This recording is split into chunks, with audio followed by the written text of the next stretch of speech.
Gentlemen, what do you think about 5G? For those of you that don't know, I'm a tower climber. I climb cell phone towers and install cellular equipment that allows you to keep scrolling.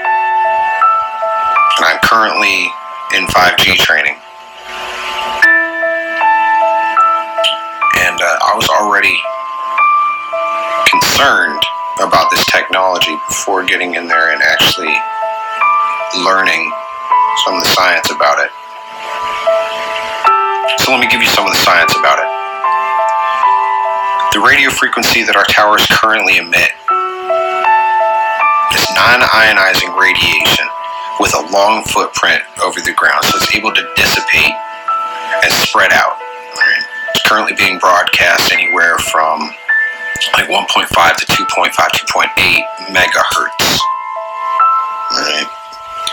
Up close, if you take radio frequency close, it superheats the water molecules in your brain, eyes, and testicles. It's a very real thing. You could render yourself sterile or with a splitting headache for days, or I've cooked the top of my skull and left me useless for the rest of the day. And that's at short range, at a relatively low power. The way 5G is going to work is it is going to broadcast in gigahertz, not megahertz. We're talking about 30 plus gigahertz they're estimating, which means 15,000 times stronger than what we're pushing out right now. The plan is to install these small cells on the billboards and street lights, sides of buildings, in the corner of your office building or in the hallway of your apartment complex, so that they can get lightning fast speeds. Well, here's the thing.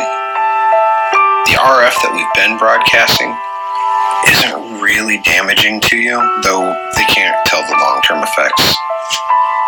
But because it dissipates over distance and it's not a concentrated thing, the radio frequency we're broadcasting now has a really long wave trough. Alright? So even if you're getting hit with it, you're not absorbing a lot. That's why if I take it close range, I eat it, but you don't feel it down off the tower. It's not going to be that way with 5G. It's going to be in the corner of your office. They're talking about putting a 38-band MIMO antenna in the back of every car so they can talk to each other and self-drive. Now, 5G, its waveform is much tighter, where 4G, 3G, and 2G have fairly long wave troughs so that we can reach distances and have a greater footprint coming off the tower. It's not necessary with 5G. It's going to be broadcasting what's called a millimeter wave, which is much more tightly focused with much closer wave troughs. So when it does hit, you just get blasted. And it's not miles away, hundreds of feet up on a tower anymore. It's in the corner of your office. Which means that this millimeter wave is going to be able to directly affect the cellular membranes, the bonds that hold your cells together. It's going to be in your face. It's going to be behind the back seat where your car seats are. So, I mean, not to mention what it's going to do to your brain and your eyes and your testicles or ovaries, just from the superheating that radio frequency will do at a close range. But because it is so powerful, so compact and tightly beamed, it is literally going to be able to break down the bonds that hold your cells together. And that's how you get tumors.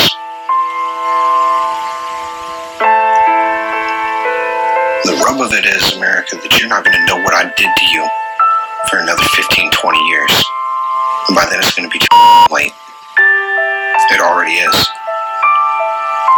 We've got trillions tied up in this 5G push. People are screaming for faster phones. Everyone wants to be able to scroll at the speed of light. There's no stopping it. And what am I going to do, right? This is my job. You know? Hey, I got kids to take care of. I got my own chemo treatments 30 years from now that I'm going to have to deal with. So yeah, I'm going to install it. America, I'll tell you what, I feel like I'm fixing to pull your feelings out for the gold before I put you in a gas chamber. America doesn't care. They want faster phones.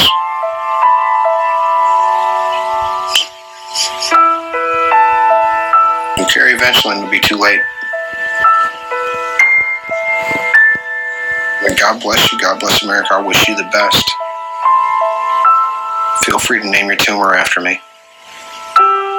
I'm real sorry about what it's fixing to do to the babies, little fetuses that are developing in utero, surrounded by water. The consequences to the next generation are untold. I'm not even talking about what we're fixing to do to our own vision, our own reproductive organs, our own cognitive abilities. I'm not talking about the breakdown of our cellular bonds that are going to lead to tumor growth. I'm talking about what it's going to do to the little baby brains and eyes that are trying to develop in the womb. What we're fixing to do to toddlers and infants that are born, that are still developing, man. So the question of the day is, Ian, what do you think about 5G? I'm frightened and saddened because I'm going to install this. I'm going to install it everywhere. And you are all going to feel the effects of